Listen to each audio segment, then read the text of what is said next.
Good afternoon. I'm Dan with Four Winds Ancestral Skills. And today I'm joined with my fuzzy co-host Gremlin. We're going over how to make baskets using just natural materials that you can find out here in the woods. We got a lot to do, so let's get started.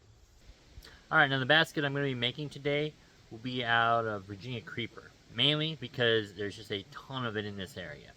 Now when you are choosing what type of material to use, you want to find normally a good vine, depending on how big the basket is and what's available in your area. Wild grapevines work pretty well, briars work well, even blackberries can work pretty well. Just depends on what you have in your area.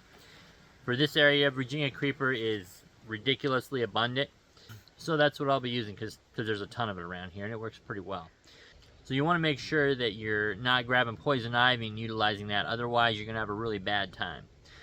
One thing, in the wintertime when there aren't any leaves on any of the vines, keep an eye out. If the vines are extremely hairy, they're likely to be poison ivy. So if you see that, it's best just to avoid it and either work with a plant that you know or find something. Whatever you do, don't use poison ivy to weave into a basket. Now, one thing I have heard of people having reactions to Virginia creeper and different other plants for that matter.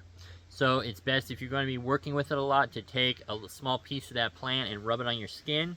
See if you have any kind of reaction first, and then go from there. You don't want to get the juice from the plant all over you and then realize that you actually have an allergy to it. So the next step, gather a ton of these vines.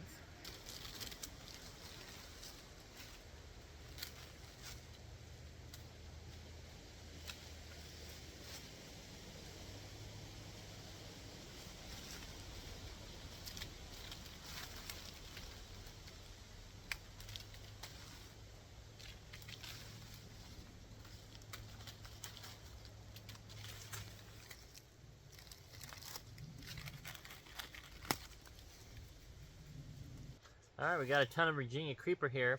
Now we just got to go through and take off all the little stems and leaves and all that stuff and just leave the main part of the vine.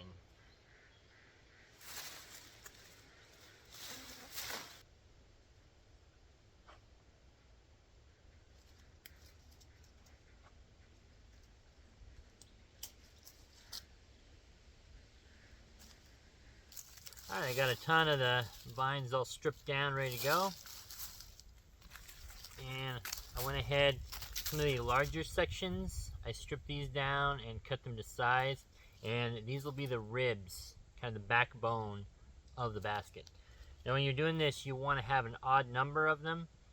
That way, as you're weaving the actual vines through these ribs, they won't end in the same place. That's why you need an odd number. There's no hard and fast rule how many ribs you need, other than it needs to be an odd number.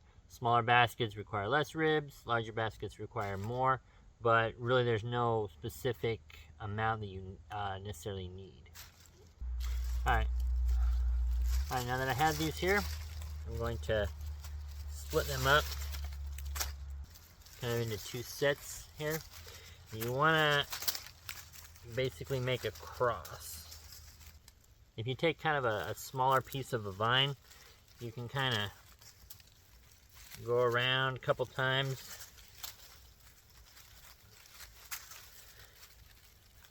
And that way it'll help that cross kind of stay in place. That way it's not running off on you.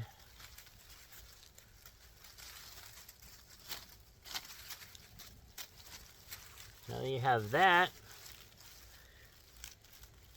you essentially just start taking vines and interlacing them in here. Now when you're doing this, especially starting out on the base, a smaller, more flexible part of the vine works a little easier to kind of weave in till you get a little bit more of this established.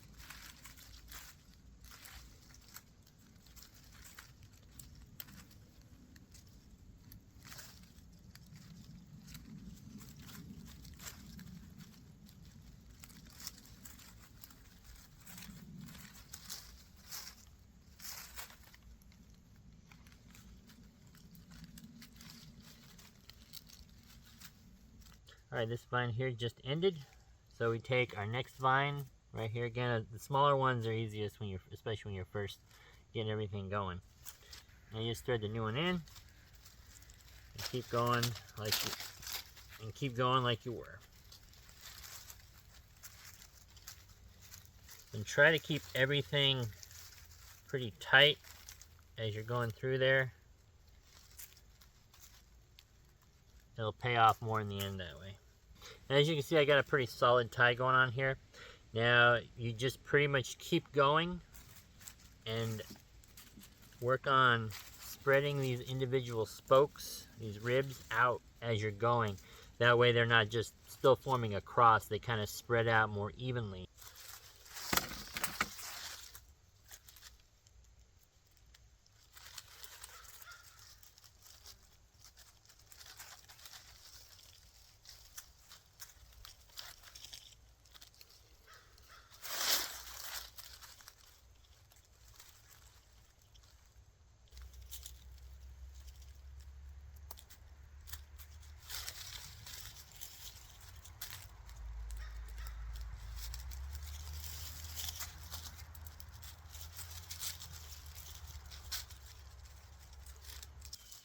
Alright, now as you're going here, as it gets bigger and bigger, eventually you're going to want to start to bend these up. Now when you do that, you don't want just a solid wall. You want to kind of round it up a little bit. So you take these, and as you're weaving them through here, you just kind of take these spokes here, these ribs, and you kind of bend them up as you go.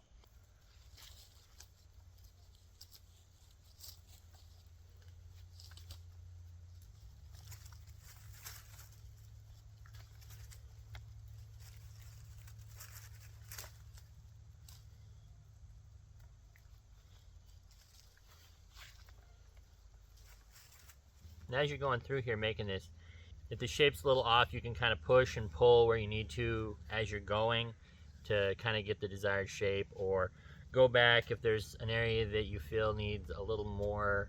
You can always just weave in another piece of vine to shore that up. But now as you can see here, the basket, I have the smallest vines down at the bottom, and then I have the larger vines at the top.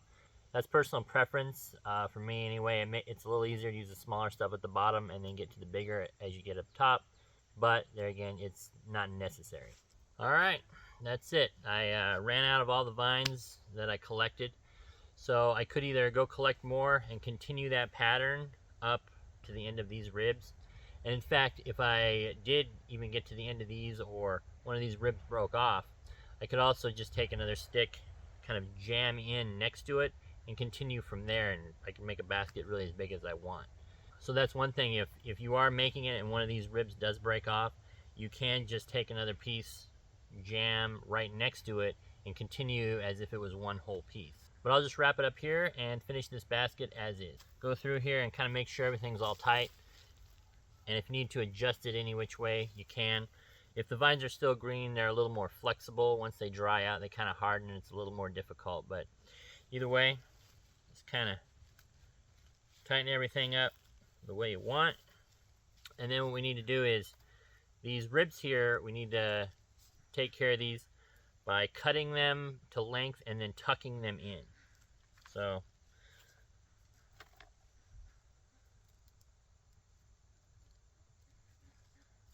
what you do is just take one of the ribs, kind of bend it over where it's going to go, figure out where that is, and then you want to cut right there.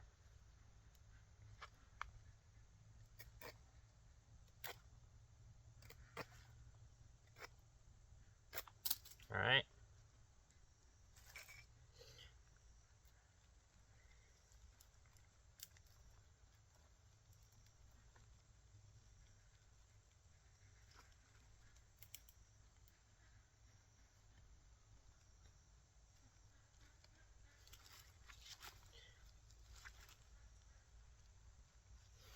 And then you just do that with the rest of them.